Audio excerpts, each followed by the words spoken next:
Mientras la madera crepitaba sometida a la consumación del fuego, fuera el viejo roble se desprendía de las últimas hojas que, agitadas por el gélido viento invernal, se resistían a volar. Las primeras nieves se hacían esperar. Nunca habían tardado tanto. Seguro que el viejo roble no recordaba una situación similar. Centenario como era, sus ramas se habían cubierto y descubierto con la puntualidad que las estaciones le imponían, y sus raíces habían perforado la tierra hasta alcanzar la profundidad suficiente como para sostener el imponente tronco, cuya altura hacía imaginar el roce de su copa con las estrellas en noches despejadas. Aquella no había luna, y el anciano se esforzaba en ver el árbol desde el ventanuco de la pared sur de su cabaña. La oscuridad le impedía distinguir con precisión su silueta, solo podía oír la vibración de sus ramas. Como un llanto lastimero, el viejo roble parecía sollozar, quejoso tal vez por tantos años a merced de los elementos sobre la colina, cerca del bosque donde otros robles esperaban como él su momento. Amanecía y el sol, convertido en una pequeña bola brillante, emitía su luz entre el robledal. El ruido de las carretas, de los caballos y los bueyes de tiro al bufar, de los leñadores y carreteros anunciaba el día que ninguno de los dos deseaba. Ni el viejo roble, ni el anciano pastor a quien aquel árbol centenario tanta sombra le había concedido en las tórridas tardes de los sucesivos veranos que ambos habían compartido. 1, 2, 3, 5, 10, 20. Los golpes de hacha en la base del tronco se sucedían y en la cabeza del anciano percutían como si también él los estuviese sufriendo. Un crujido fatal acabó con el viejo roble. ¿Dónde se lo llevan?, preguntó el pastor. A servir en la Real Armada, respondió el hombre sobre la montura. A Son de Mar, el podcast para marinos y amantes de la navegación.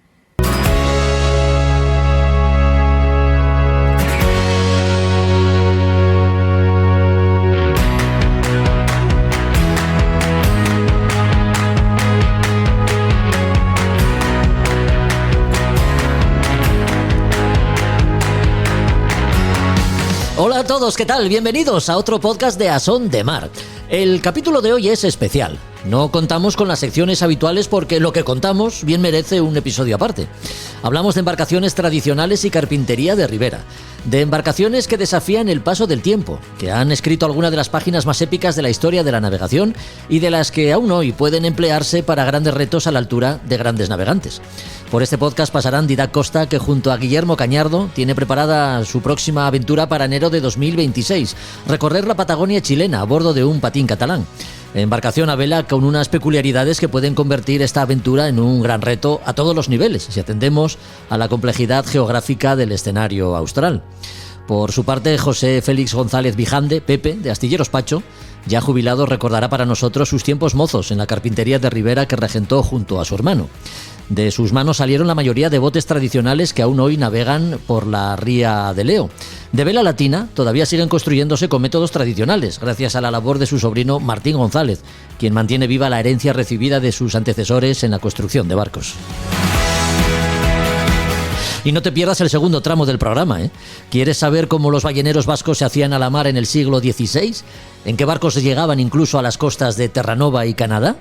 Pues el pasado 7 fue votado en Pasajes Vizcaya el San Juan, la réplica de este ballenero cuyos restos declarados Patrimonio Subacuático de la Humanidad fueron encontrados en aguas de la península de Labrador en la década de los años 70 del pasado siglo XX, pues es la mejor excusa para hablar de carpintería de ribera con un experto y gran comunicador como es Xavier Agote, fundador de la factoría Albaola. Pero antes de empezar, ya sabes que la vuelta vertical a la tierra ha dado comienzo. El Alegría Marineros partió de Castellón el pasado día 15. 12 meses de viaje que llevarán a Paula Gonzalvo y Pedro Jiménez a dar la vuelta a la tierra siguiendo un itinerario nada habitual, descendiendo al Gran Sur con la intención de circunnavegar la Antártida para posteriormente poner rumbo norte en dirección al Círculo Polar Ártico para cruzar el Paso del Noroeste. Un viaje que puede convertirse en una hazaña nunca antes lograda. Así que, esperando poder hablar con ellos en alguno de nuestros programas, desde aquí nuestra enhorabuena por la iniciativa y, por supuesto, el deseo de que se complete. Y como siempre decimos, va por ellos. Comenzamos.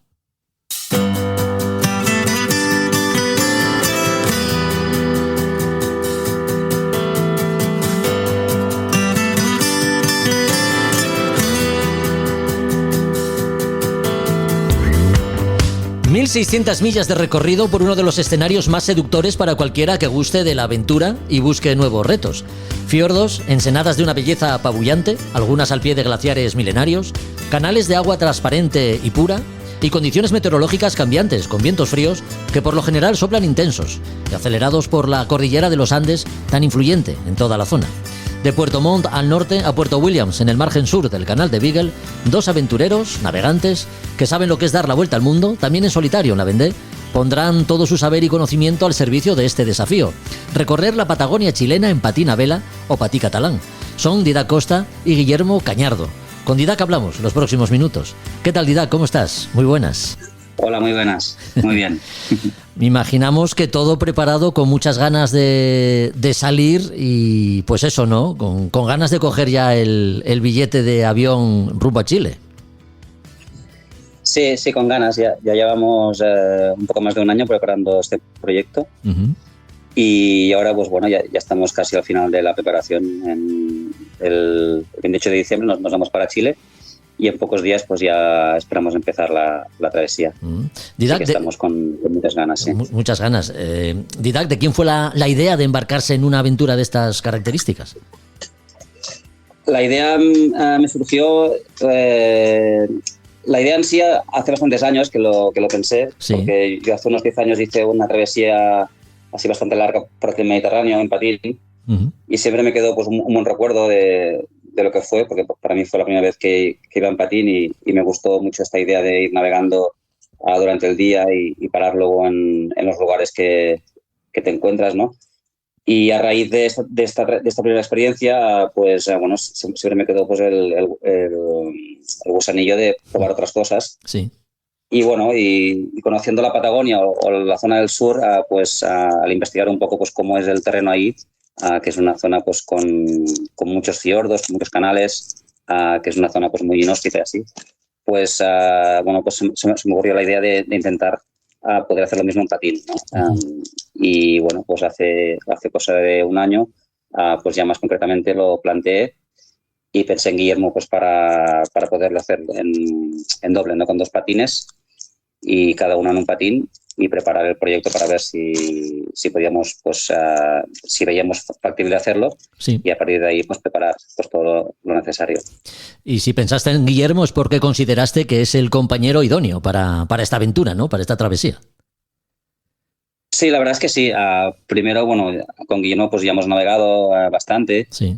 Y nos conocemos de hace tiempo, y aparte pues él tiene mucha experiencia en patín.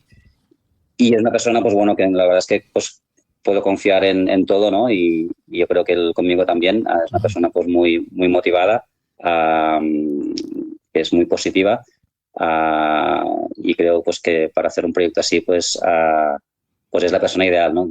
Creo que nos complementamos bien los dos, y bueno, pues creo que es el compañero ideal, vaya, sí.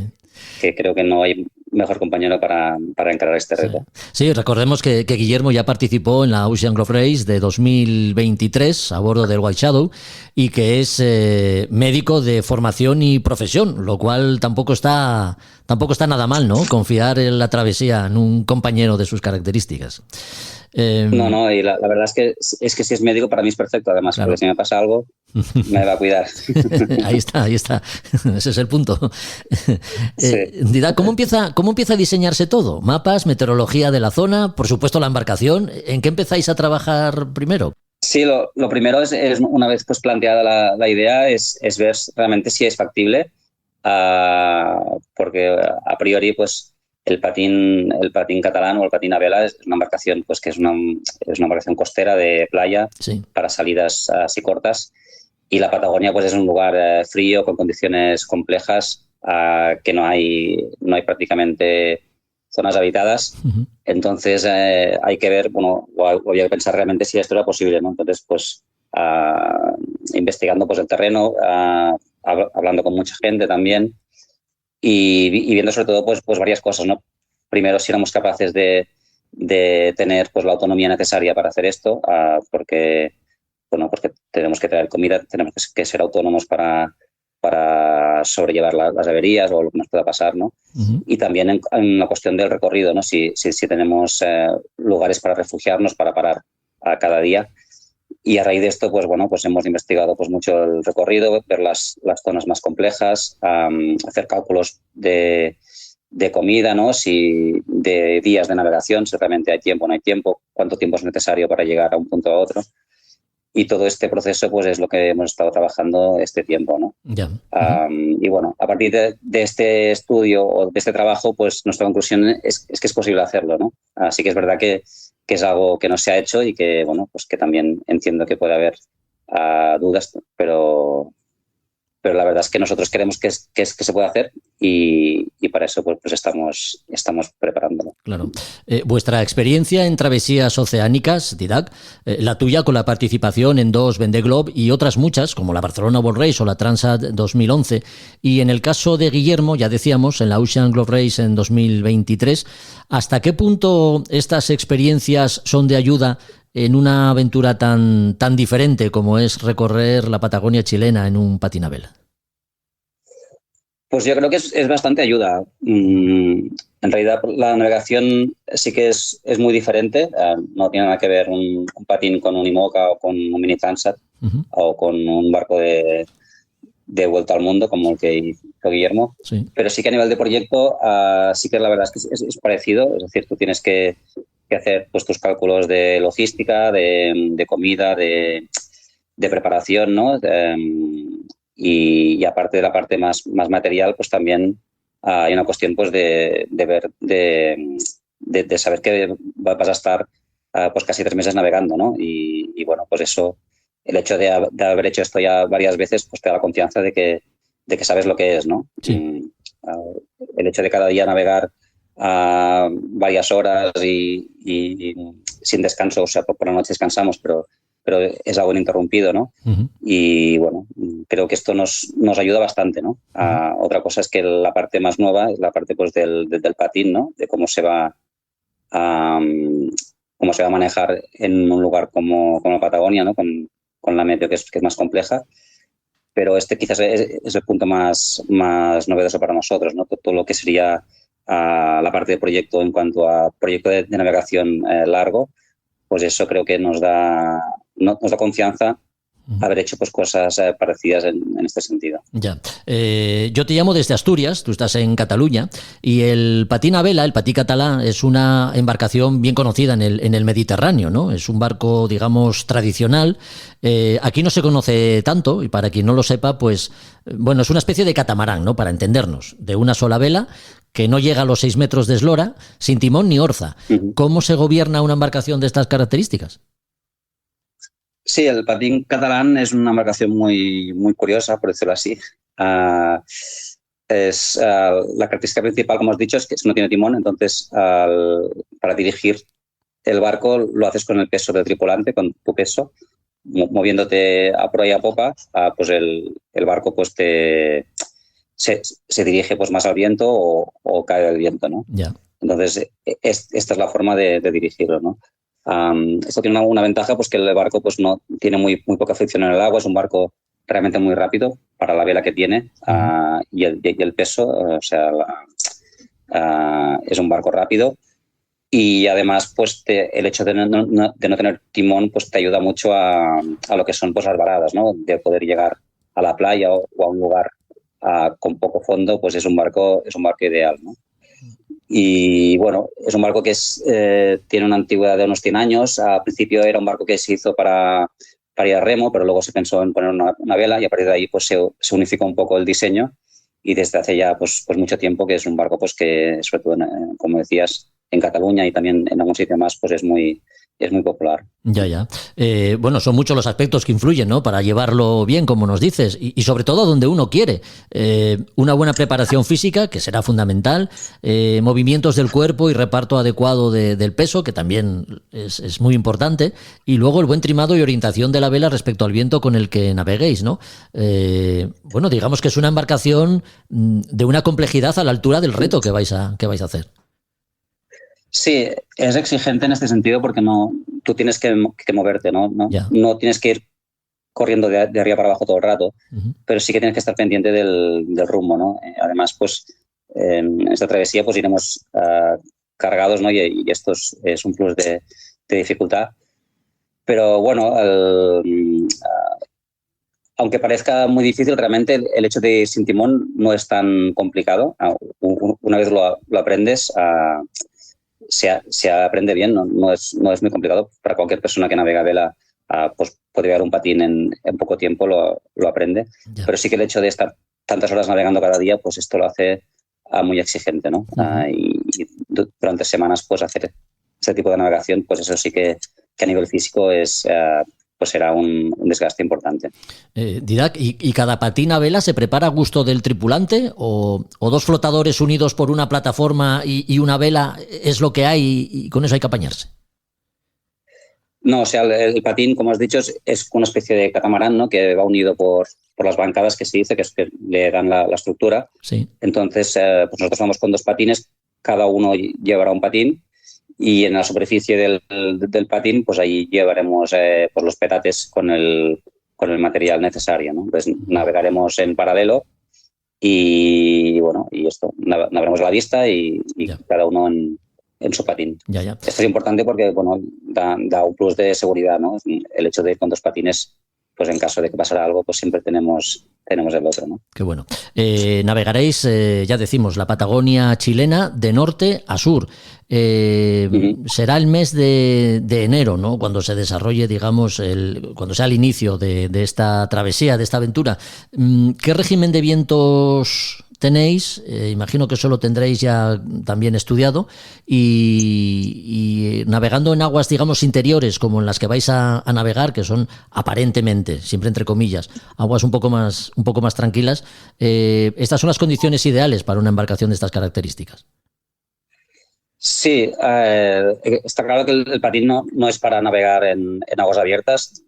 Sí que puedes hacerlo con buen tiempo, ¿no? Sí. Pero bueno, de hecho esta es la razón por la cual pues pensamos que se puede cruzar la Patagonia por los fiordos en una embarcación así, ¿no? A pesar de esto, sí que es verdad que hay 3 o 4 puntos que sí que están más expuestos al océano porque hay que cruzar, digamos, pues por zonas de mar abierto, pero ahí es cuestión de estar pues más pendientes de la meteo y buscar la oportunidad, ¿no? Aparte de eso, los fiordos, aunque son fiordos que están muy cerrados, hay algunos de ellos que son muy anchos y también allí pues pueden haber condiciones difíciles de navegación, ¿no? Entonces, claro.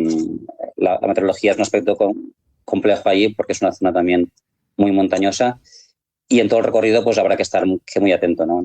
Claro. Aunque es un lugar cerrado, en general la travesía va a ser complejo en todo el recorrido seguro. No, sin duda, porque en una zona tan montañosa como es en la que vais a navegar, allí los roles y la intensidad del viento será, aparte de cambiante, los roles, como decimos, continuos, ¿no? Rebotes de viento, etcétera. O sea que la complejidad técnica es alta, sí. Claro que sí. Sí. Sí, también que muchas aceleraciones de viento, también los modelos normalmente pues tienen la resolución que necesitas para un lugar con tantos accidentes geográficos, pues no la tienes, ¿no? Entonces, claro. A pesar de lo que diga la meteo, pues hay que estar muy atento a los efectos locales, ¿no? Claro. Aparte de eso, pues también es una zona con corrientes y todo esto, pues tenemos que tenerlo en cuenta pues cada día al navegar, ¿no? Pues saber en qué zona vamos a pasar, qué lugares de refugio hay en cada lugar, ¿no? Qué opciones tenemos. Y todo eso pues hace que sea una complejidad bastante alta, ¿no? Y también en la parte de preparación, ¿no? Pues lo que estamos haciendo ahora, ¿no? Pues de cada lugar pues saber qué zonas hay para refugiarse o parar, etcétera, ¿no? Ya. En este momento estáis en España, pero ya habéis pasado una temporada recientemente en Chile como preparación, ¿no? Los barcos ya están allí. Sí, los barcos están allí. En este viaje que hemos hecho ahora, hemos llevado sobre todo material para tenerlo ahí, para hacer un viaje de material. Hemos tenido pues comida, material de repuesto, ropa y otras cosas que teníamos que comprar allí también, pues las hemos comprado ahora. Esto fue en Puerto Montt, que es donde tenemos pues la base ya para salir de ahí. Y luego también estuvimos en Puerto Williams, que aprovechando también que fuimos a hacer unas charlas en una escuela de vela, sí. Pues también pues nos informamos por ahí pues de la zona y ya hablamos con gente del lugar también que nos informaron pues de aspectos pues bueno pues del lugar, de la meteo, etcétera, ¿no? Uh-huh. De Puerto Montt a Puerto Williams, ese es el recorrido en el que invertiréis unos 3 meses, me parece que nos has dicho. Imaginamos Sí. que por etapas. ¿Cuáles son estas etapas? ¿Las tenéis calculadas o dependerá un poquito de las condiciones que tengáis en cada momento? Sí, más o menos. Nosotros calculamos unos 2 meses y medio, 3 meses. Sí. Tampoco lo tenemos muy, muy claro. De margen tenemos unos 3 meses porque es el tiempo que tenemos en el trabajo, así que más no podemos estar. Pero yo creo que es algo menos, pero bueno, así tenemos este margen. Y con etapas, sí, básicamente se puede dividir en 3-4 zonas. La salida de Puerto Montt y la primera semana, aproximadamente las primeras 200-300 millas, aún hay algún puerto ahí. Es una zona, realmente la meteorología cambia bastante de lo que es de norte a sur, es decir, a medida que te acercas al sur, pues el frío va siendo más intenso, las condiciones son más difíciles. Sí. Y luego, pues así, resumiéndolo mucho, tenemos una primera parte del recorrido hasta un puerto que está prácticamente en la mitad de Patagonia, que es Puerto Dent, que es un pueblecito allí que allí mandaremos material de comida sobre todo, para poder hacer la segunda parte luego. Y luego, pues la segunda parte ya desde Puerto Dent hasta lo que sería Estrecho de Magallanes. Esta zona pues es ya entre los canales más interiores de Patagonia. Sí. Luego de Estrecho de Magallanes hasta Canal de Beagle, que ya hay un par de zonas que tenemos que salir al océano. Y luego el tramo final, Canal de Beagle, que también, depende de las condiciones, pues también nos gustaría intentar pues pasar por Cabo de Hornos antes de llegar a Puerto Williams, es decir, entrar por el Canal de Beagle por el este. Y si no fuera posible, pues llegar a Puerto Williams y quizá, si tenemos días, pues hacer una excursión hasta Hornos, si es posible. Así resumido sería esto. Caray.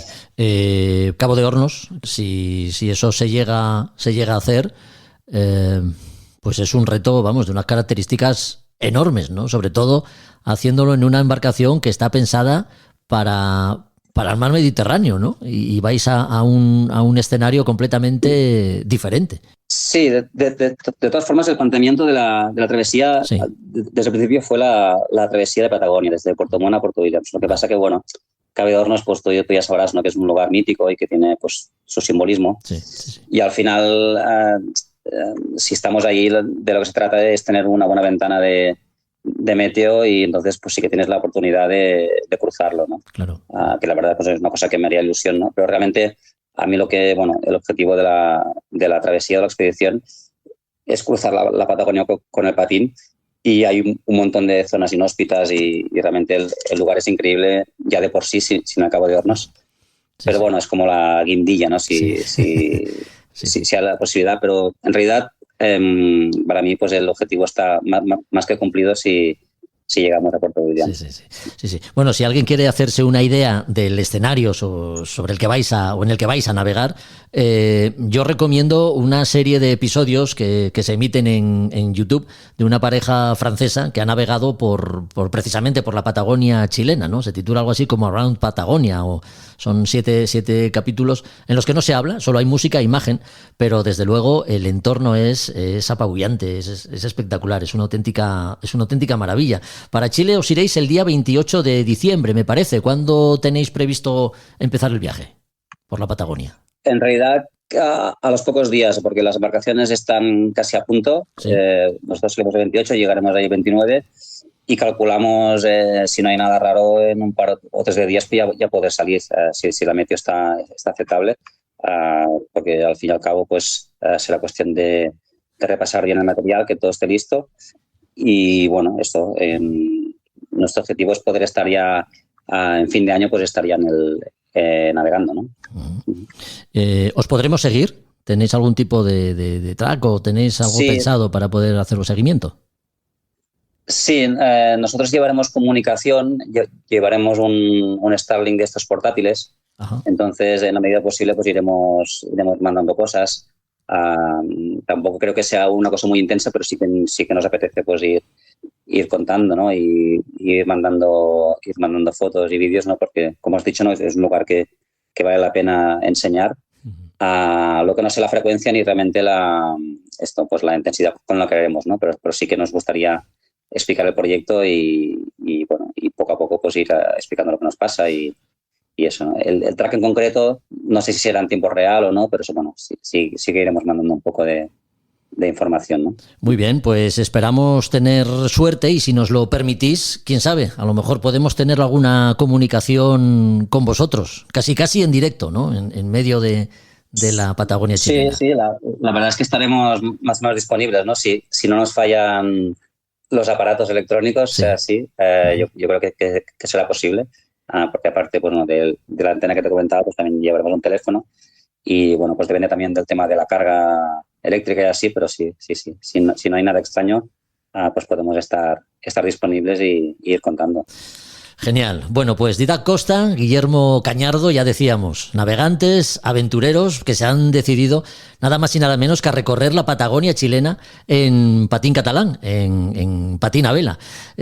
Como acabamos de decir, esperamos haceros un buen seguimiento y, por supuesto, Didac, bueno, aparte de darte las gracias por habernos acompañado estos minutos, desearos toda la suerte del mundo, que cumpláis con vuestro sueño, que es el de recorrer la Patagonia chilena, y aquí estaremos para cubrir esa aventura y daros la bienvenida. Así que mucha suerte.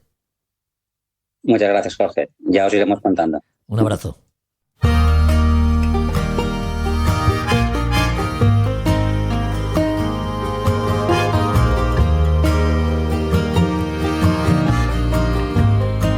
A Son de Mar, el podcast de Jorge Uría.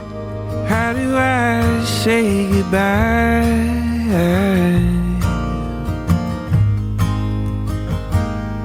Caroline, heaven knows I'd stay, but I have to run.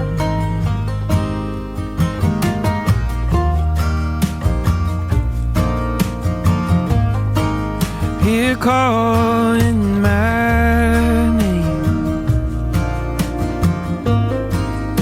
life won't be the same, 'cause she's worth more than all the gold in Mississippi.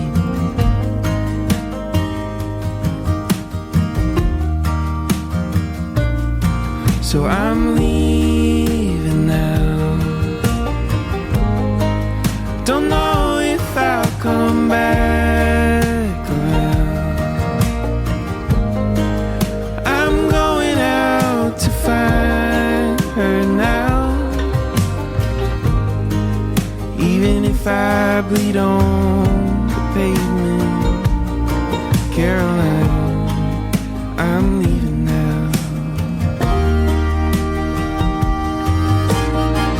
De una embarcación tradicional como el patín a vela o patín catalán a otra que todavía se emplea a día de hoy, que mantiene viva una forma de navegar como hace años se hacía y que sale del único taller de carpintería de Ribera que queda en Asturias. Viajamos al occidente del Principado, al límite con Galicia, a la orilla asturiana de la Ría de Leo. Allí Astilleros Pacho sigue empleando la azuela, la gubia y las colas de ratón para que la ría siga vistiéndose con las velas latinas que adornan los botes tan característicos en sus aguas. De ello hablamos los próximos minutos con José Félix González Vijande, Pepe de Pacho, carpintero de Ribera que fue y que a sus cerca de 80 años sigue gustando de tener entre sus manos un buen trozo de madera del que extraer barcos en maqueta. ¿Qué tal, Pepe? ¿Cómo está? Muy buenas. Bueno, muy bien. Nos alegramos mucho de oír eso porque ya son un poco viejo, pero nada más. Eso le iba a decir yo, ya son cerca de 80 años, ¿no, Pepe? Tengo 79. 79, bueno. Y empezó de muy jovencito a trabajar en astilleros Pacho. Empecé con mi padre, pero casi se pueden decir que nacimos ahí. Desde luego, porque Astilleros Pacho... Claro, desde los 14 años, pues seguido. Hablamos de Astilleros Pacho, un taller de carpintería de Ribera que se creó en el año... ¿En qué año se creó Astilleros Pacho? Cuéntenos, Pepe. Pues mira, en el 30, sobre el 39 o el 40. En 1940 más o menos, ¿no? 1940 más o menos. Y fieles a la tradición siguen construyendo barcos en madera, ¿no? Ahí empezó mi padre. Ajá, Empezó mi padre. sí. Y después nosotros cuando íbamos teniendo 14 años o tal, ya antes íbamos al taller Sí, a sí. recoger, ya echamos la vida ahí. Desde luego. Pepe, ¿qué ha pasado o qué pasó en la Ría de Leo, que fue un lugar tan ligado a la construcción naval? Pues yo no sé lo que pasó, pero en la Ría de Leo, en la linera que es aquí al lado donde trabajamos nosotros, Sí. ahí se hicieron barcos, decía Pérez de Castro, el historiador, que se hicieron barcos para la Armada Invencible. Ujú. De hecho, En la linera, aquí ya en la ría. sí, de hecho se dice que hay algún pecio, ¿no? Algún barco hundido. Exactamente. Ya, sí.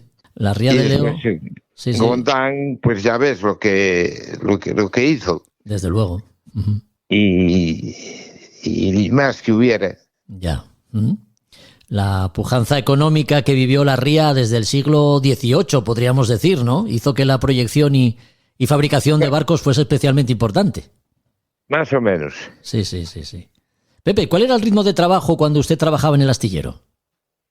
Lo que más trabajábamos. Sí, ¿cómo se trabajaba en el astillero cuando usted estaba? Pues mira, se trabajaba todo sin máquinas. Ujú. Máquina eléctrica, ninguna. Todo a mano. Todo a mano. Ujú. Era un trabajo duro, ¿eh? Ya. Era un trabajo fuerte. Pero bueno.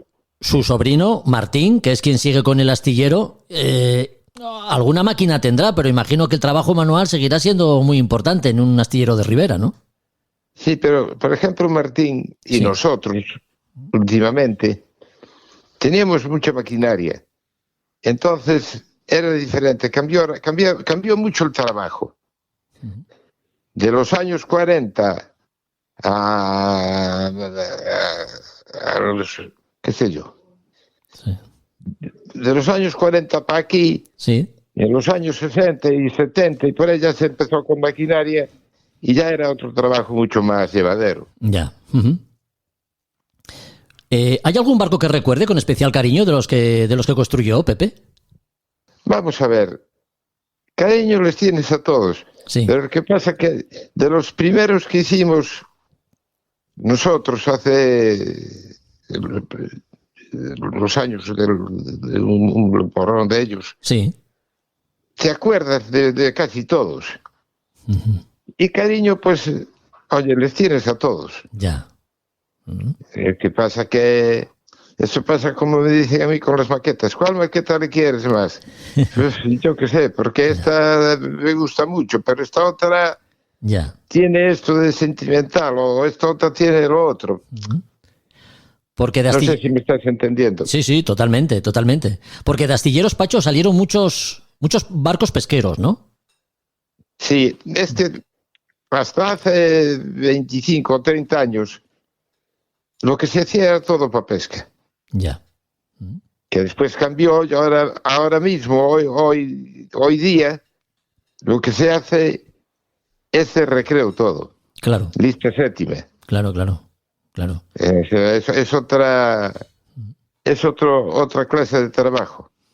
¿Cuál fue el barco más grande que construyeron? ¿Qué eslora tenía? 12 metros. 12 metros. Ujú. Muy Sí. bien. ¿Y fue para Asturias, para Galicia? ¿Para dónde fue ese barco? ¿Ese barco dónde está? Sí. Desguazado. ¿Pero para dónde fue en el momento de su construcción? Ahí cuando me meto de su construcción para Tapia. A Tapia. Ujú. Muy Y bien. dijimos otro para Luarca. No, dos para Luarca. Muy bien. Sí. Otro para Tapia. Sí. Te estoy hablando de lo más grande que hicimos en Eslora. Sí. Y un yate para Fuerteventura de 11 metros. De 11 metros, hay que ver. Un Pepe, yate de vela. si de embarcaciones estamos hablando, desde luego, otra de las peculiaridades que guarda la Ría de Leo es que en ella todavía se navega con los botes tradicionales de madera y vela latina. ¿Desde cuándo existen estos botes en la ría? Vela latina vamos a ver. Sí, Yo toda la vida le llamé vela latina, sí. pero resulta que no es vela latina, Vaya. es mística. ¿Vela? ¿Me ha dicho? Mística. Vela mística. ¿En qué, Vela mística. ¿En qué se diferencia de la latina? Es que hay una diferencia muy pequeña. Ajá. La vela latina, la percha, la que va por encima Sí, de la vela, llega al bote, por la proa, llega al branqui del bote. sí. Y la mística se queda más alta. Ya, Es que ya. claro, eso teníamos que tener un encerado y estar viéndonos para explicarlo. Pero bueno, para todo el mundo Sí. es vela latina. Bueno, Aunque esté mal llamado, la gente, tú hablas de vela latina y todo el mundo sabe de qué estás hablando. ya. Pero en este caso estaríamos hablando de vela mística. Mística. Ujú. Y la forma de navegar es muy diferente. Digo, al utilizar una vela latina o una mística, ¿habrá mucha diferencia a la hora de navegar? No, es la misma. Es la misma, ya. Navegan igual. Ya. Ujú. Navegan igual, no tiene... Mayor Lo que diferencia. pasa es que hoy los botes están cambiados. Antes llevaban mucho menos vela. Pero es que hay que darse cuenta que los marineros de Figueras, que fueron los últimos que tuvieron a vela en la ría, Sí, esos iban a pescar desde Figueras hasta Ortiguera y llevaban velas muy pequeñas por culpa de que si los cogía el viento, los cogía mal tiempo. ya. Yo hoy llevo unas velas enormes. Sí. Hoy llevan velas casi para navegar sin viento. Sí. Hablamos de la vela mística en el caso de los botes tradicionales de la ría de Leo, que son protagonistas durante estos minutos. Es una vela generosa, Pepe. ¿Disponen de algún tipo de orza que evite la escora excesiva, el bote, la embarcación? Llevan una orza. Ah, lleva orza, bien. Los botes llevan orza. Ujú. Abatible. Para navegar por la ría tiene que ser abatible por culpa de los tesones de arena. Claro, Entonces tocas y giras sobre un perno en la quilla sí. y se levanta. Al tocar, se levanta. Qué bueno. No se clava en la arena. Porque antiguamente, yo me acuerdo cuando se hacían los botes, también con orza, pero era como una chapa de hierro que la metías a mano para abajo Sí, y la sacabas a mano, pero si enganchabas un tesón de arena, entonces ahí estaba el problema. claro. Estaba el problema. Porque estas orzas, en cuanto entran en contacto con el fondo, ya se elevan, se mueven de alguna Sí, manera. porque con la marcha que da, gira en la proa Claro. y se levanta de atrás. ¿Y cómo se evita que entre agua en la embarcación? Eso va sobre una encajonada que lleva al bote y baja y sube por esa encajonada. Gira abajo en la quilla Bien. y sube y baja cuando tú lo deseas. ¿Y cuál es el diseño de este tipo de botes? ¿Cuáles son sus características más importantes? Pepe, ¿qué destacaría usted de ellos? Mira, las características más importantes de los botes de vela. Los botes que estamos haciendo, bueno, yo ahora no trabajo, Sí, pero que se están haciendo, ese plano fue hecho por mi padre. Y el plano sigue siendo el mismo. caray. Que renovaste cosas en los modelos. Claro que renovar las cosas, llevan otra madera, llevan otros acabados, pero lo que es el casco en sí Sí, es lo que era hace 100 años. Es que si este bote anda más, este bote anda menos, que si... Andan todos muy parecidos y no hay unas diferencias. ujú. Más bien la diferencia es del patrón que del bote. Sí. Todos responden a un mismo, digamos, a un mismo plano, ¿no? De medidas y diseño, pero entiendo que cada cliente tendrá su capricho, por decirlo de alguna manera, ¿o no? Bueno, vamos a ver. El capricho, sí, pero muchas veces se piden cosas que no se pueden hacer. Ya, Igual dices que lo hiciste y no es verdad. fue como los otros. Nosotros tenemos 4 o 5 planos de botes de tela latina, vamos a llamarlo latina, Sí. pero los 4 o 5 los tenemos homologados. Eso está homologado por la inspección de buques. Bien. Entonces, no te puedes escapar para documentar, viene la inspección, medirlos y revisarlos, y no puedes andar con cosas de si puse esto más, si puse esto menos. Hay que hacer como tienes autorizado y como te dejan. Claro. Sí, claro, porque imagino que aunque sea una embarcación tradicional, habrá que cumplir con la legislación vigente, claro, en materia de navegación. Hay que cumplir con la homologación que tienes. Sí. En su homologación y no te puedes escapar de esa homologación. ¿Cuál era la finalidad de esta embarcación en sus inicios? ¿Para qué se empleaba?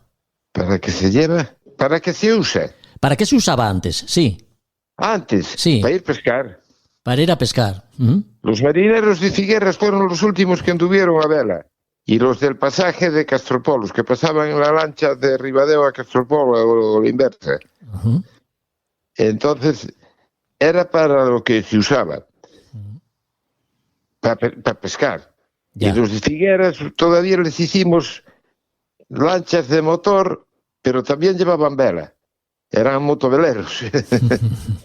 Y estas embarcaciones, recordemos que estamos hablando de un bote con vela, vamos a decir, mística, para ceñirnos a la literalidad, digamos, del diseño del bote. Yo le llamo latina también. Bueno, pues hablemos de latina y así nos entendemos todos, sí señor. Digo que este tipo de embarcaciones que se utilizan a día de hoy en la Ría de Leo se siguen fabricando o construyendo en madera. ¿Todos con todos con la misma madera o depende del encargo, digamos?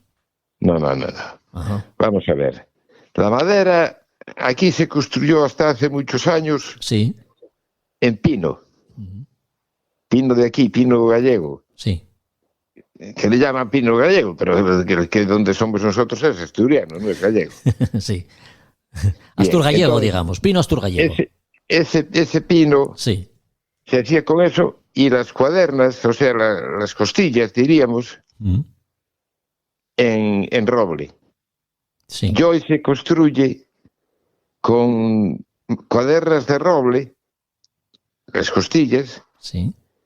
y la tabla, el banzo que se llama, se hace de iroco, se hace de samanguira, se hace de negrillo, se hace de 40 tipos de madera. Porque es que el pino de aquí empezó a podrirse.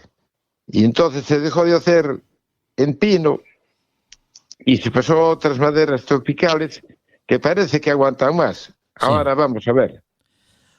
Me da la sensación de que usted es más partidario del pino. Yo, si el pino fuese, que supiese que duraba 30 años o 40, Sí. el pino. Es con lo que usted trabajó, ¿no? Con pino. Pasa que no los Ya. depende de mucho también del trato de los botes se acaban no por el fondo. Donde están en contacto con el agua salada, no les pasa nada. Sí. Donde pasa es por dentro, por los altos, que les cojan mucha agua dulce, y el agua dulce sí que pudre la madera. Pero el agua salada no pudre la madera. La conserva incluso, de alguna manera, ¿no? De ahí que los pecios a veces, la madera en los pecios se conserven también, ¿no? Es que eso depende. Eso es una cosa muy...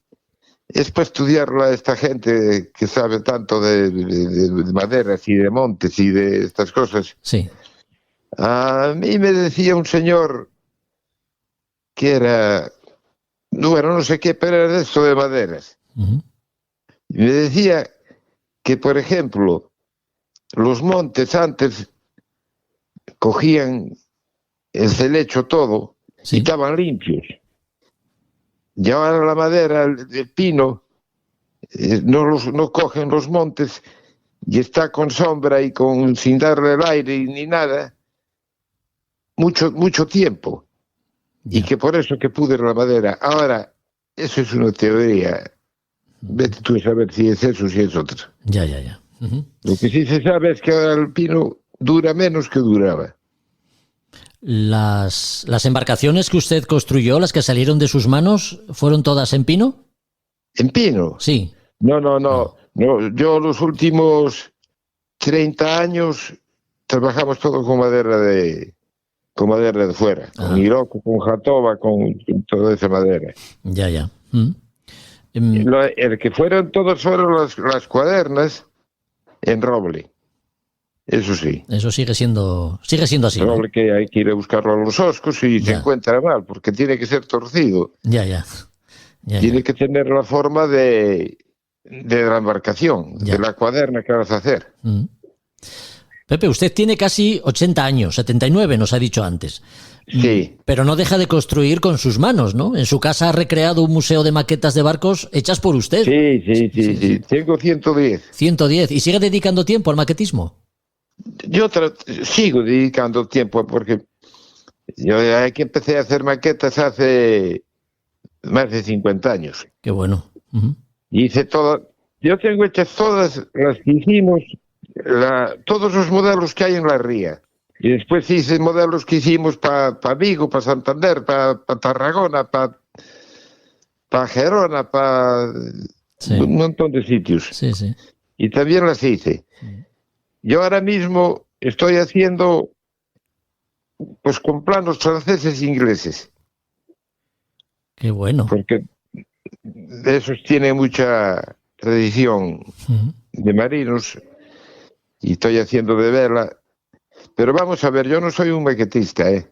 Bueno, pero usted es muy curioso, porque quien quiera conocer su trabajo puede entrar en la web que tiene y además de conocer su biografía pueden ver los barcos que tiene. Yo, vamos a ver, hago las maquetas igual con el mismo sistema que hago un bote grande. Y un maquetista, mientras yo hago una maqueta, hace un maquetista 20. Ya. Yo hago igual que si fuese un bote grande. O sea, que le pone quilla, cuadernas y demás. Sí, todo. Caray, así que usted hace la construcción, lo que nos dice, vamos, hace la construcción de un barco en astillero, pero usted lo está haciendo en su casa y como maquetista. Es increíble. No, pero no soy maquetista, ¿eh? No, es constructor de barcos, en miniatura. Yo hago barcos a mi manera. Sí. Pero maquetista no. Es constructor de barcos en miniatura. Exactamente. Sí. Ya me gustaría trabajar como algún maquetista que hay, ¿eh?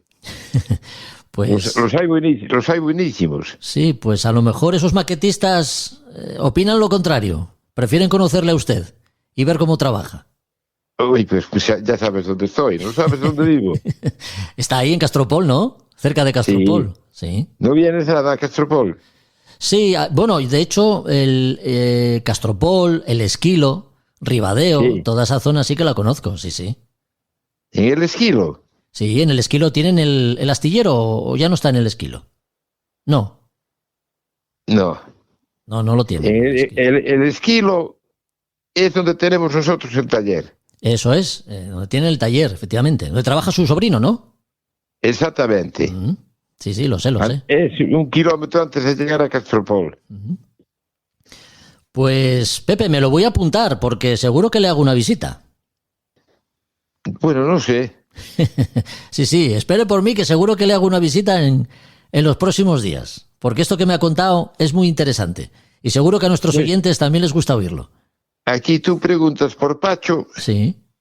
O si no, te mandan a Martín. Sí. Martín ya te dice dónde estoy.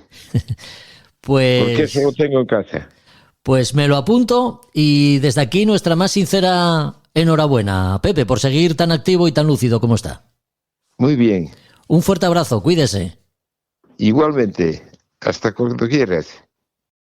¿Te gusta navegar para salir de la rutina? ¿Has pensado en hacerlo por el Egeo? Sailing Indómito te lo pone fácil. Suelta amarras y disfruta con nosotros tu charter por las islas griegas, poniéndote a la rueda o contratando patrón, tú eliges. Travesías y expediciones a los rincones más espectaculares de las costas griegas, fondeos de ensueño cargados de historia. Navega siguiendo la estela de los dioses y héroes de la antigüedad.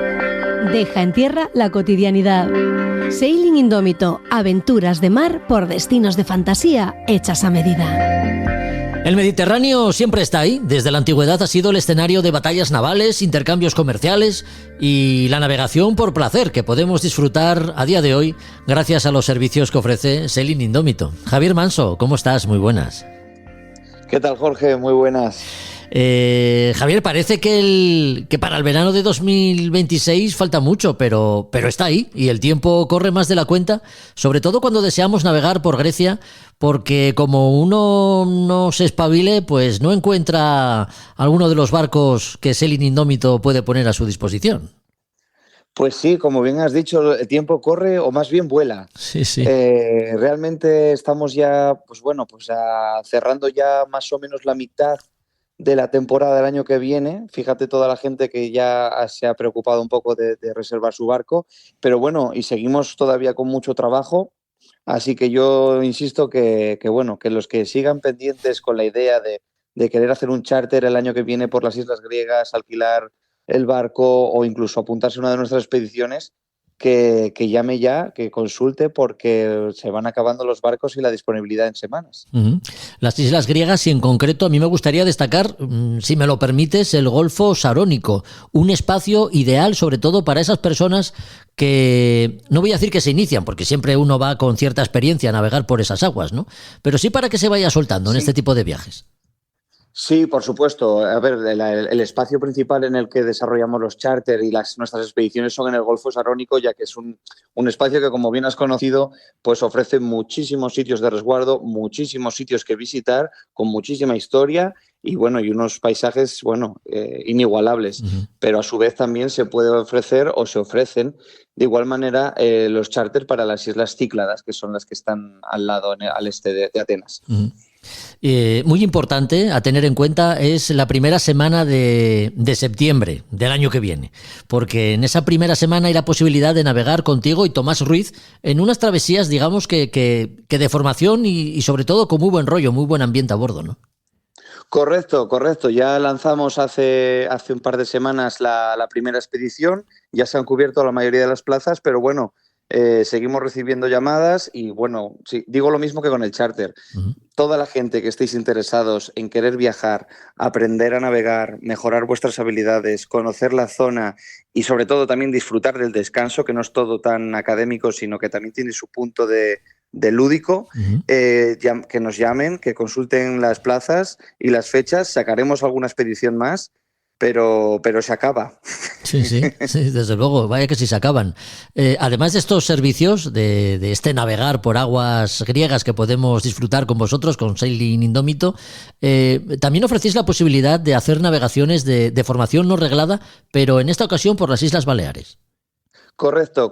Hemos desarrollado el término Mile Building, sí, que es un poco esa travesía, como has dicho, que es formativa no reglada para toda esa gente que diga, vale, queremos navegar, ahora llega el invierno, llega un poco el tiempo un poco más duro, uh-huh. Queremos poner nuestras capacidades a prueba y mejorar todos los conocimientos que ya tenemos sobre el barco o empezar a adquirirlos y hacer pequeñas navegaciones, entre comillas, alrededor de Menorca o Baleares, y en verano sacaremos también expediciones, pues ya sean a Cerdeña o ya sean a otros sitios. Entonces sí, esto realmente es una práctica muy interesante donde la gente cuando termina la práctica dice, ha merecido la pena porque cuando navego con mi barco salgo a dar una vueltecita, no me da tiempo y ya cuando te cierras unos días y puedes meterte y va alguien contigo que te va dando esos tips de navegación en los momentos críticos donde tú no sabrías qué hacer si fueses solo, pues sale la gente muy enriquecida de conocimiento de esa práctica y sobre todo que le quitan el miedo a navegar.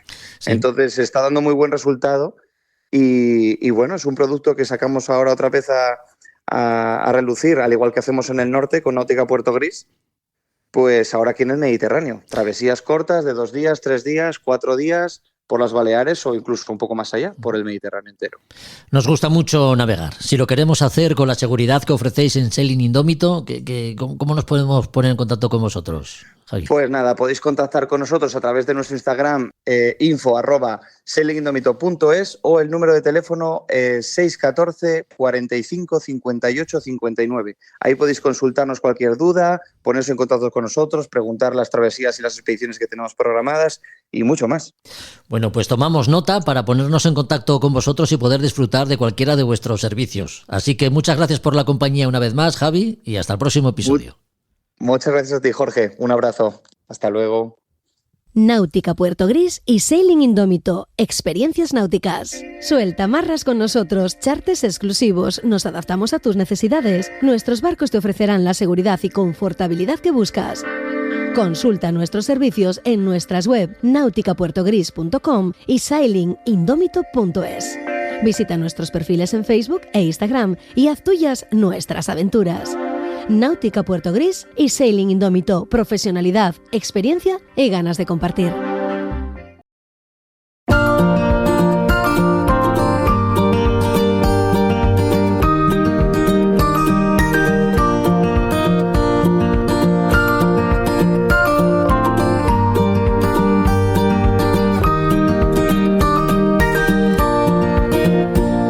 Algo hemos hablado ya de carpintería de ribera, un asunto que ahora trataremos más en profundidad y siguiendo las huellas de la historia, la que ha marcado la caza de ballenas, tan extendida por el litoral cantábrico durante muchos años, allá por los siglos XIV, XV y XVI fundamentalmente. Sin duda, los vascos fueron los grandes cazadores de ballenas a bordo de robustos barcos salidos de astilleros en los que, sin planos para la construcción, se botaban grandes embarcaciones creadas a la altura de la empresa que debían acometer, como era llegar a las lejanas costas del Canadá, por ejemplo. Uno de esos barcos fue el ballenero San Juan, construido en Pasajes en la segunda mitad del siglo XVI y que ha vuelto a besar el agua. El 7 de noviembre, una réplica exacta, salida de la factoría Albaola, fue botada para satisfacción de todos aquellos que gustamos de volver a ver barcos de época tan representativos.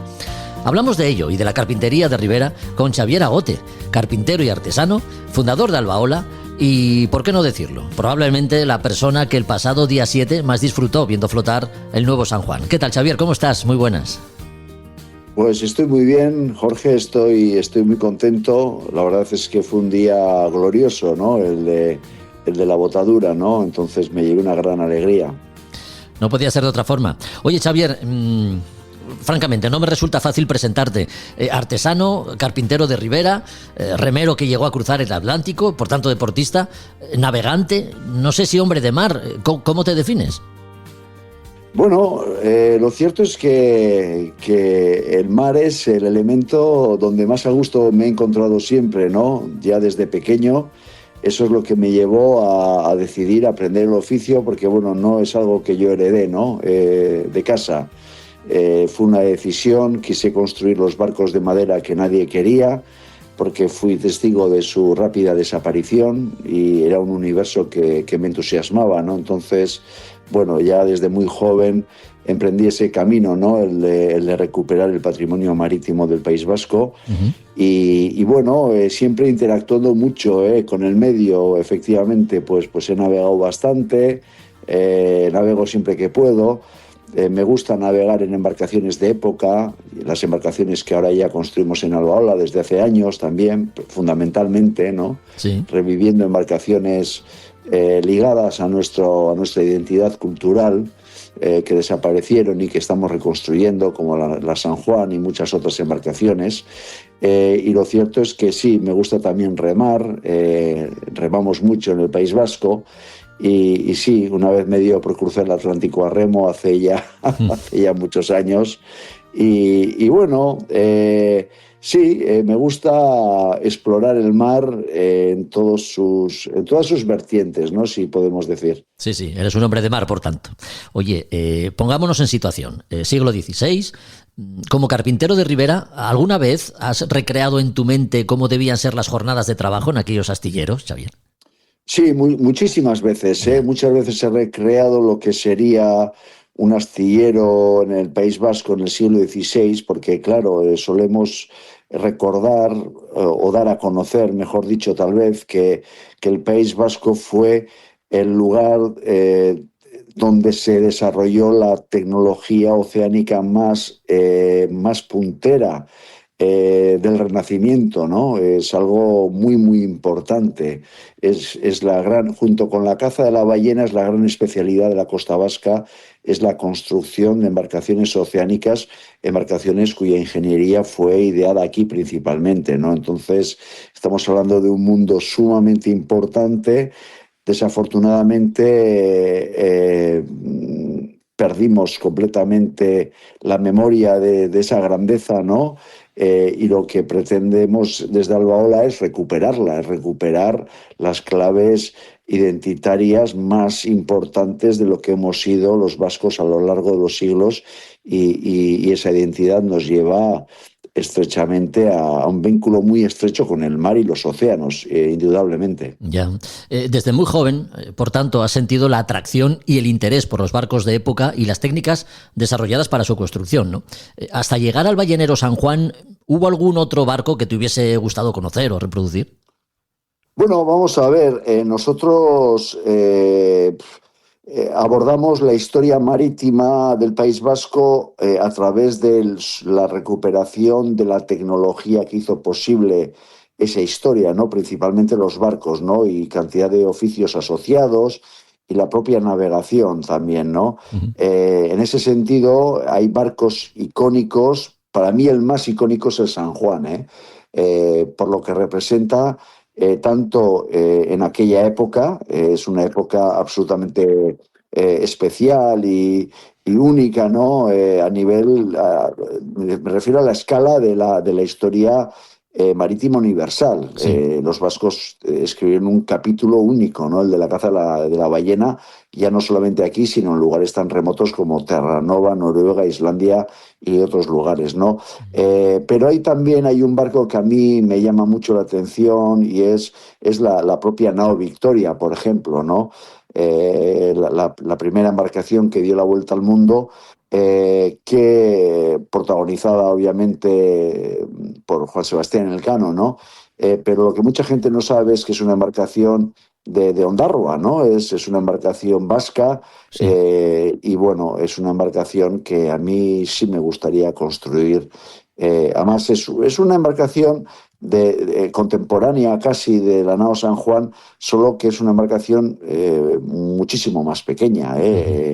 Tenemos tendencia a imaginarnos, porque así ha sido representada la nao Victoria, como una embarcación mucho más grande de lo que era, un poco para ensalzar, ¿no? Aquella hazaña probablemente, pero era una pequeña embarcación de 85 toneles. Sí. Vamos, nada, al lado de la nao San Juan, que tampoco era un barco muy grande la nao San Juan, era un barco mediano para la época, pero la nao San Juan tiene 250 toneles aproximadamente, ¿no? Ya. O sea que estamos hablando de una cosita muy pequeña, ¿no? Pero sí es un barco que me interesa mucho. Y después también están, cantidad de embarcaciones cotidianas, pequeñas embarcaciones mercantes. Ya construimos un Patache del siglo XVIII recientemente, hace 4 años, un barco que navega maravillosamente, ¿no?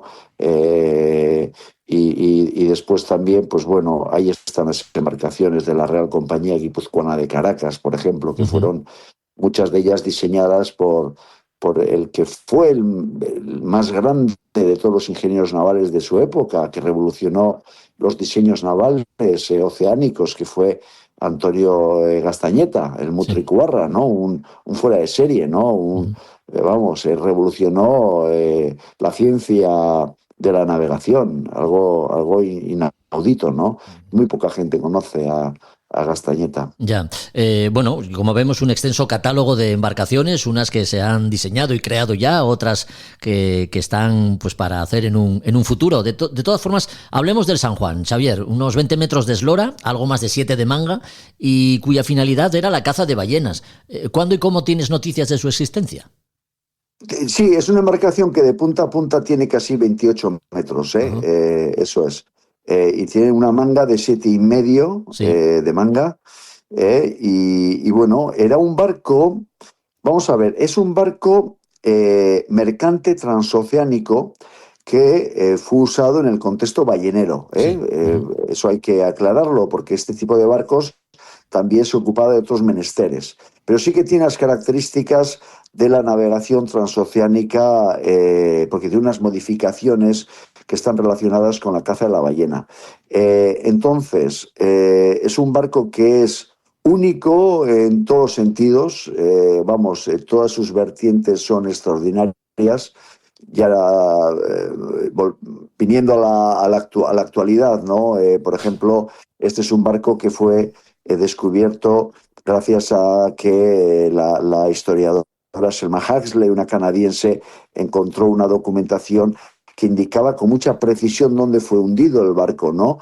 Y de quién era y cuánta gente se embarcó. En fin, un montón de información que dio lugar a que los arqueólogos de Parcs Canadá, liderados por Robert Grenier, pues diera con el barco, ¿no? Es algo muy importante porque cuando lo encontraron se dieron cuenta que era el barco mercante transoceánico de esa época, del siglo XVI, mejor conservado del mundo. Sí.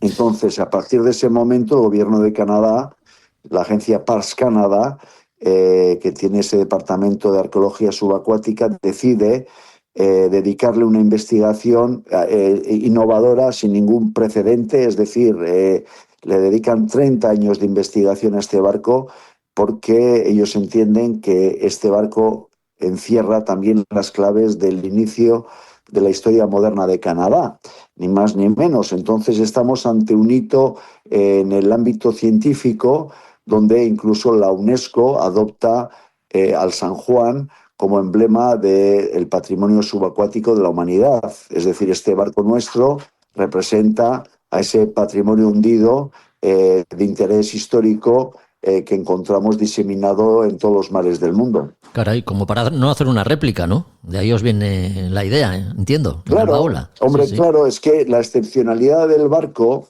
lo que nos lleva a nosotros es, hace ya 40 años, a proyectarnos en la construcción de este barco. O sea, es una historia que nosotros la iniciamos a través después de la lectura del National Geographic, que es quien da la noticia del descubrimiento del barco a nivel mundial, dedicándole también la portada a este barco, ¿no? A los balleneros vascos del siglo XVI en Norteamérica, ¿no? Entonces, esta lectura lo que hace es, en mi persona, ¿no? Yo ya te he comentado que decidí construir esos barcos de madera que nadie quería, sí. Y es en ese momento, hace 40 años, que me entusiasmó la historia del San Juan.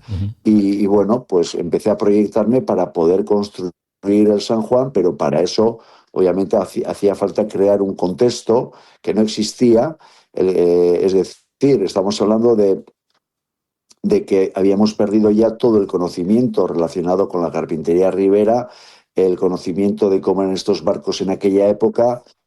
Había que revitalizar cantidad de oficios asociados a la carpintería de ribera, y después también hacía falta crear una infraestructura necesaria para poder abordar este proyecto. Entonces, ahí nace Albaola, y Albaola es el equipo humano y la infraestructura necesaria para poder haber abordado la construcción de la nao San Juan. Ya. Xavier, en 1492 Colón llega a tierra firme al otro lado del océano y los vascos no perdéis el tiempo, porque no pasan muchos años y os lanzáis ya a seguir el rastro de las ballenas allá donde vayan, ¿eh? Sí, efectivamente, y te diré más. Hay sospechas de que los vascos ya estaban en América antes, yo así lo creo también, sí. Pero también tengo que precisar que ellos seguramente no eran conscientes que estaban en otro continente, en absoluto, porque el mundo no estaba cartografiado debidamente.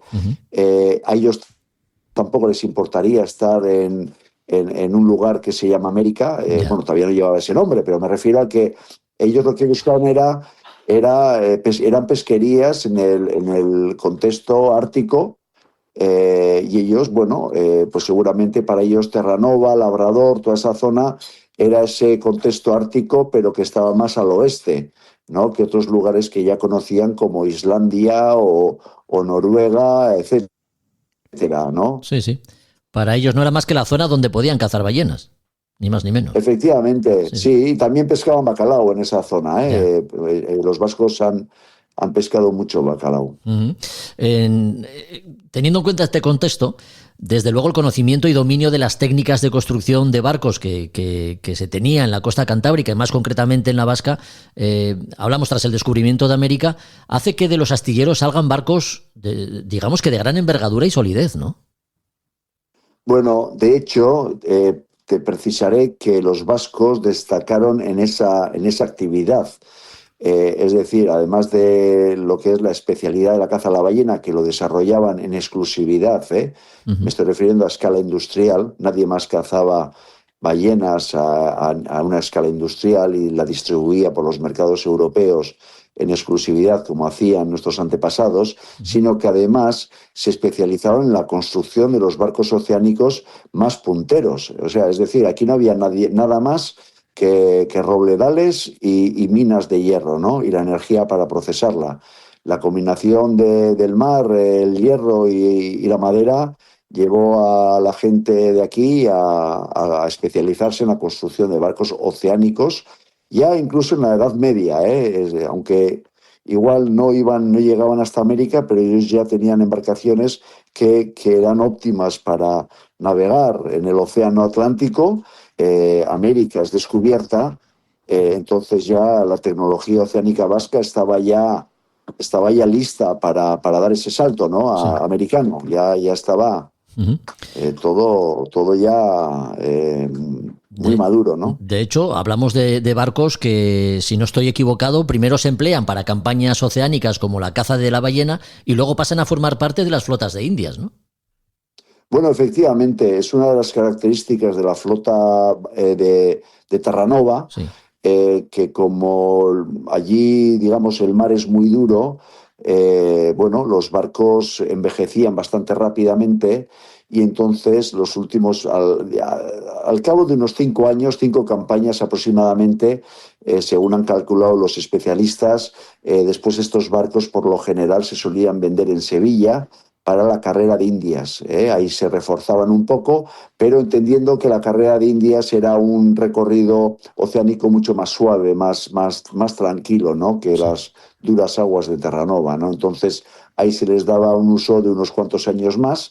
Pero también aquí en los astilleros vascos se construían barcos expresamente para la carrera de Indias también, y de hecho estamos hablando de que en aquella época, en el siglo XVI, más del 80% de los barcos oceánicos de la corona son construidos en la costa vasca. Ya.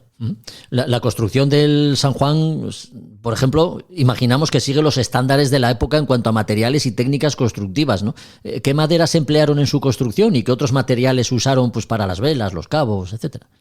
Bueno, mira, el barco está compuesto casi enteramente de roble, igual que el original, pero el original tiene una quilla de haya, que es una marca también, un distintivo de la factura vasca, ¿no? Es decir, cuando los arqueólogos encuentran un barco de roble que tiene una quilla de haya, pues ya casi probablemente es un barco vasco, ¿no? Es una característica.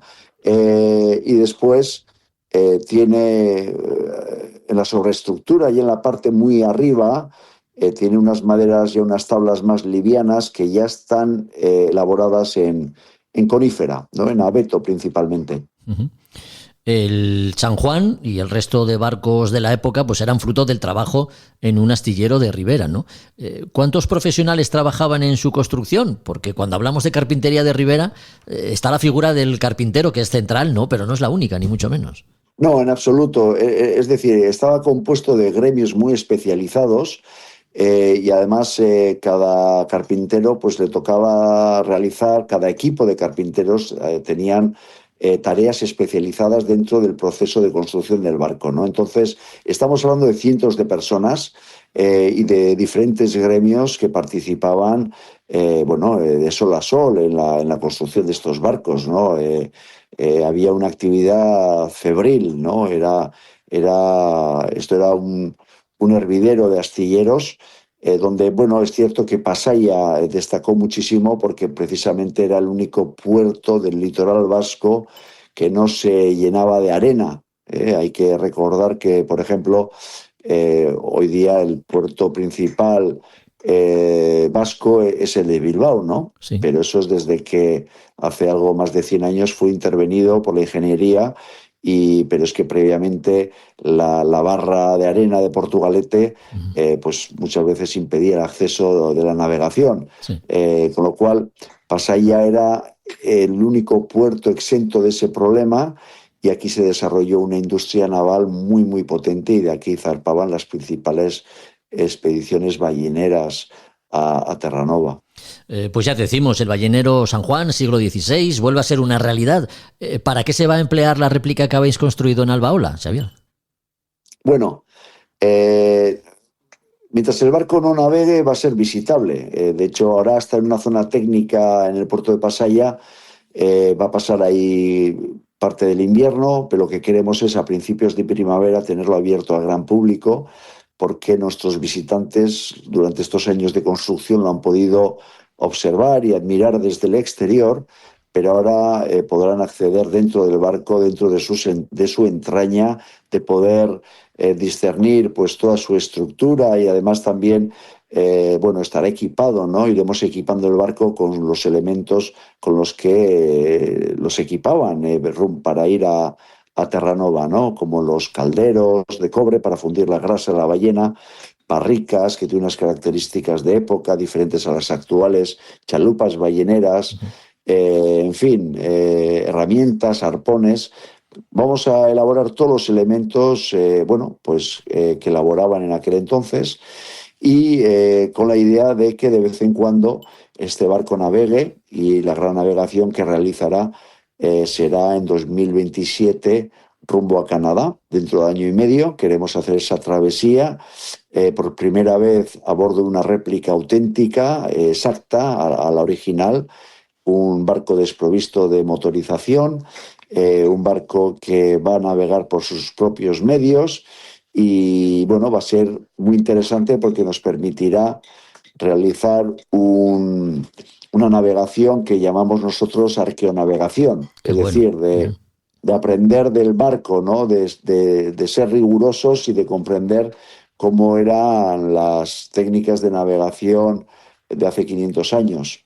Qué bueno, o sea que navegaréis en el San Juan como se hizo en el siglo XVI, sin concesiones a la modernidad, digamos.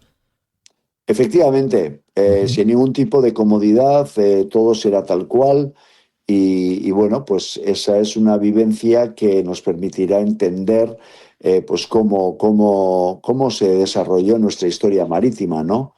Cómo fue aquello, ¿no? Aquella actividad tan extraordinaria que nació en la costa vasca y que se extendió por esos lugares tan exóticos del norte de este planeta. Qué bueno. ¿Y ya tenéis escogida la tripulación? Porque el barco seguro que aguanta una travesía de estas características. Entiendo que los hombres y mujeres que vayan a bordo pues estarán a la altura también del reto, ¿no? Sí, todavía no. Lo cierto es que desde el inicio de la construcción del barco pues hay infinidad de gente que se ha interesado. Claro. Pero todavía es un poco prematuro. Sí es cierto que, bueno, pues probablemente de cuando falte un año, de aquí a 6 meses aproximadamente, ya empezaremos a seleccionar a la tripulación. Estamos pensando en una media de unas 40 personas aproximadamente, y una vez ya elegidas, pues habrá que formarlas. Unos cuantos serán profesionales, pero la mayoría serán voluntarios, y bueno, pues hay que hacerles una formación específica, porque si bien hay mucha gente que sabe navegar, pues nadie ha tenido la oportunidad de navegar en una nao ballenera del siglo XVI, ¿no? Claro. Que es tal cual. Entonces, bueno, pues hay que adaptarse al barco, ¿no? Y va a ser muy interesante. Sí, donde las comodidades además pueden ser limitadas. Xavier, no me gustaría despedirte sin que recordases a nuestros oyentes a qué os dedicáis en Albaola. Dudo mucho que alguien no os conozca, pero ¿qué es el tipo de trabajo que hacéis en Albaola? ¿Está muy vinculado a la carpintería de Ribera, única y exclusivamente? Sí, mira, Albaola tiene el objetivo de recuperar la historia marítima del País Vasco, pero nuestra estrategia es hacerlo a través de la recuperación de la tecnología que hizo posible esa historia. Y cuando hablo de tecnología es principalmente los barcos, pero también una batería de oficios asociados, pero que están muchos de ellos extinguidos. Y bueno, y también la navegación a bordo de estas embarcaciones, ¿no?, que construimos. Entonces, eso es lo que hacemos principalmente. Lo hacemos cara al público. Tenemos un astillero museo, que es la Factoría de la Cultura Marítima, y le llamamos Albaola Itsas Kultur Faktoria en euskera, y estamos en la bocana del puerto de Pasaia.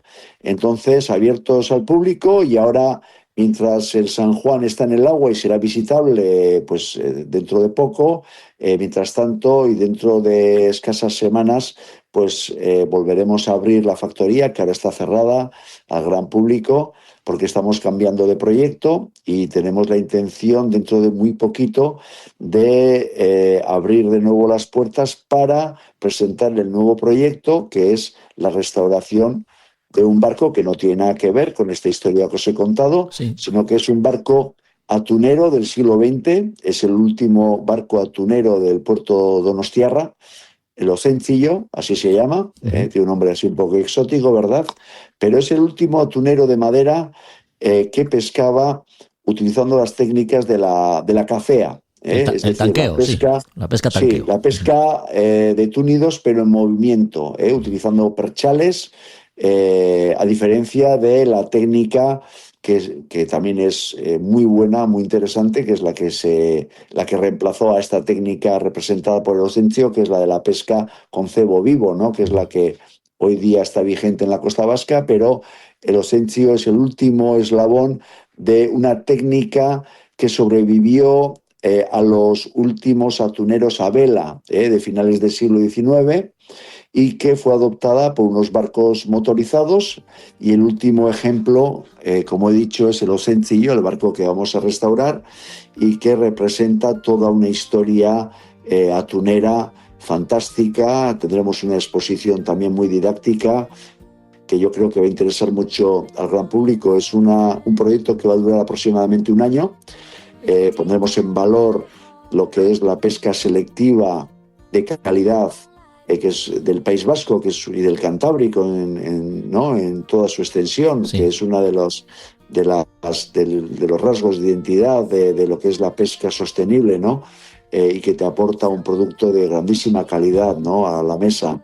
Y bueno, entonces, y mientras tanto estaremos preparando el siguiente gran proyecto, que es la construcción de un barco histórico muy interesante, que tiene otro relato que no tiene nada que ver con la historia ballenera que os he contado, ¿no?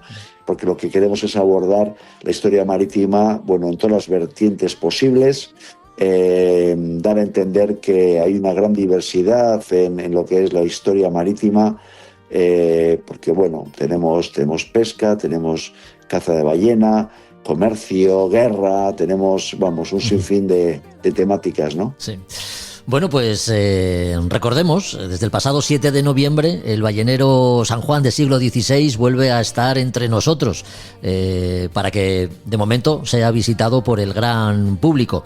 Ha salido de la factoría Albaola, y con uno de sus, digamos que con su impulsor hemos hablado estos minutos, con Xavier Agote, a quien agradecemos mucho la visita. Y desde luego os felicitamos a todos, Xavier, por ese trabajo que lleváis a cabo en Albaola, y te volveremos a esperar en este podcast, porque ya veo que tenéis muchos proyectos de futuro, así que en próximos episodios seguiremos hablando contigo. Jorge, estamos a tu disposición, encantados de atender este podcast, y nada, un saludo a toda la audiencia. Gracias por la visita, un abrazo, Xavier. Agur.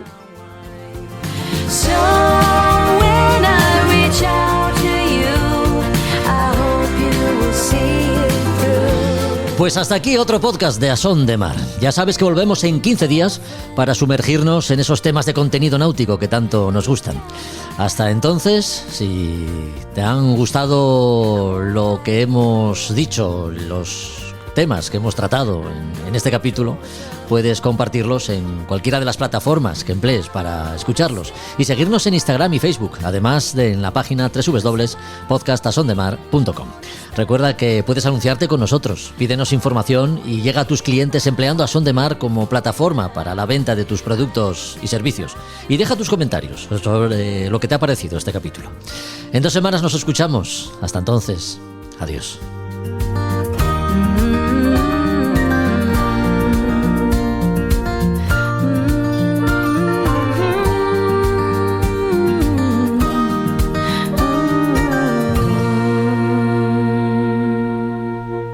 A Son de Mar, la náutica en un podcast.